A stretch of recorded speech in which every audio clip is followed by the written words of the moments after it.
इसमें अगर मोदी जी और योगी जी उसमें भागीदारी बने, उनके द्वारा ये कार्य हुआ, माननीय सुप्रीम कोर्ट के द्वारा ये निर्णय लिया गया और इनके कार्यकाल में ये कार्य पूरा हुआ, तो ये श्रेय निश्चित रूप से उनको जाता है। और इसमें मैं राजनीति और ये इसका फायदा लाभ ये मैं नहीं समझती। वो आज टेंट से निकल करके एक भव्य मंदिर में प्रस्थापित हुए हैं, तो ये हम सबके लिए बहुत ही गौरव का विषय है। वहाँ जागते ही ऐसा भाव विभोर हुई मेरी, तो आंखों में आंसू के अलावा कुछ भी नहीं थे और बहुत ही सुंदर अनुभव था। राम की नगरी हमेशा से एक सबके मन में रही है कि एक ऐसी कल्पना लोगों ने हमेशा से की है कि राम की नगरी कैसी होनी चाहिए, तो वो अब जाके कल्पना हम लोगों ने जो सोचा था, हमारे मन में जो एक दृश्य आता था राम राज्य का, या राम राज्य ऐसा होता था या ऐसा हो सकता है, तो वो आज हम सबकी जो कल्पना थी वो आज साकार हुई है, पूरा हुआ है। और रामनगरी तो हमेशा से मैं आती रही हूँ और पहले भी बहुत अच्छा लगता था, और आज उसकी और भव्यता बढ़ गई है, दिव्यता बढ़ गई है। तो अपने आप में एक अलग सा माहौल यहाँ पर नजर आता है। रामनगरी एंटर होते ही राम मैं महसूस करने लगती हूँ। पहले की अपेक्षा आपकी अभिनव काफी बदला, किसको श्रेय देना चाहते हैं इसका? निश्चित रूप से भाजपा सरकार को, हमारे प्रधानमंत्री मोदी जी और उत्तर प्रदेश के मुख्यमंत्री योगी जी, जिनके अथक प्रयास के बाद जाकर के ये हम सबका सपना साकार हुआ है, तो उनको बहुत बहुत साधुवाद, बहुत बहुत धन्यवाद। हम सब भक्तजनों की कल्पना को, हमारे सपने को साकार करने के लिए। इसकी अगर बात की जाए कि अयोध्या का श्रेय योगी जी, मोदी जी को दिया जाए, तो कुछ लोग ये बोलते हैं, कहते हैं कि इसका श्रेय लेने के लिए राजनीतिक कोशिश की जा रही है। इस पर कैसे सोचती हैं आप? देखिए, राजनीतिक फायदा लाभ उठाना या ना उठाना ये अलग विषय है।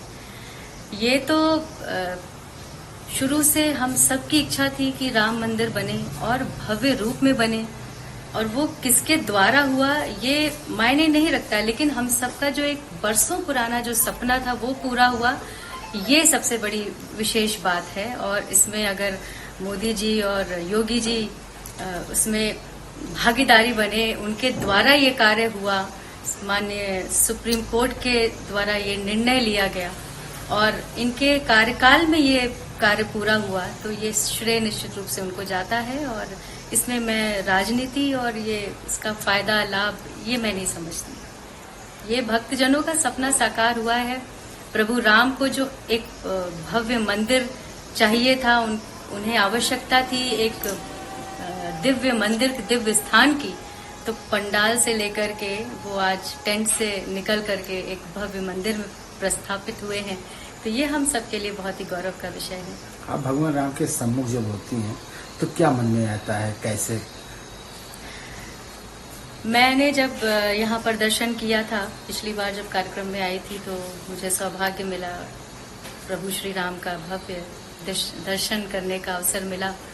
और दर्शन करने से पहले मैंने बहुत कुछ सोच रखा था कि ये बोलूंगी, ये कहूंगी, लेकिन वहां जागते ही ऐसा भाव विभोर हुई मेरी, तो आंखों में आंसू के अलावा कुछ भी नहीं थे और बहुत ही सुंदर अनुभव था। वो अनुभव शब्दों में बयान कर पाना बहुत मुश्किल है। और प्रभु श्री राम के लिए जो हमारे अंदर जो एक पीड़ा थी, वो उस समय, उस दर्शन करते समय वो पीड़ा हमारे आंखों से छलकी आंसुओं के द्वारा। तो बस प्रभु श्री राम हम जैसा चाहते थे वैसे यहाँ पर प्रतिष्ठापित हुए हैं, ये हमारे लिए बहुत ही खुशी की बात है। आप अयोध्या भव्य मंदिर में विराजमान हो गए, क्या आप ये भी चाहते हैं कि अयोध्या के बाद काशी और मथुरा का भी नंबर लगे?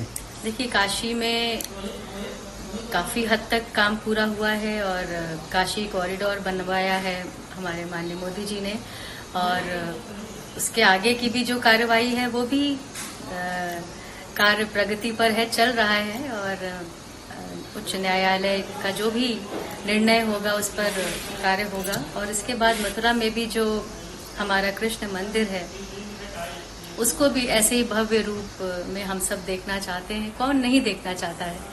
हमारी तो आस्था शुरू से प्रभु श्री राम हो, चाहे कृष्ण हो, चाहे शिव शंकर हो, कोई भी देवी देवता हो, हमारी आस्था बचपन से हम सबके मनों में, दिलों में जुड़ी हुई है प्रभु से। तो हम सब चाहते हैं कि प्रभु का जहाँ जहाँ भी स्थान है वो भव्य रूप में हो, दिव्य रूप में हो। आप काफी पहले भगवान राम के भजन गाती हैं। सबसे लोकप्रिय भजन आपके लिए कौन सा है? किसका श्रेय किसको देती हैं? कैसे इतना लोकप्रिय भजन आपके दिमाग में आया? ये तो मैं प्रभु श्री राम की कृपा समझती हूँ, प्रभु श्री कृष्ण की कृपा समझती हूँ, क्योंकि मैं बचपन से भजन गा रही हूँ। और जब मैंने सन 2000 में कभी राम बनके कभी श्याम बनके गाया, तो वो उस एल्बम पर उन सारे गानों पर प्रभु की तो ऐसी असीम कृपा बरसी कि मैंने खुद नहीं सोचा था कि ये एल्बम इतना पॉपुलर होगा, कि मेरे करियर का एक माइलस्टोन बन जाएगा, मील का पत्थर साबित होगा मेरे लिए। तो आज भी मैं उसी भजन के द्वारा जानी जाती हूँ, पहचानी जाती हूँ। तो ये मेरे लिए बहुत ही गौरव की बात है और प्रभु राम की बड़ी।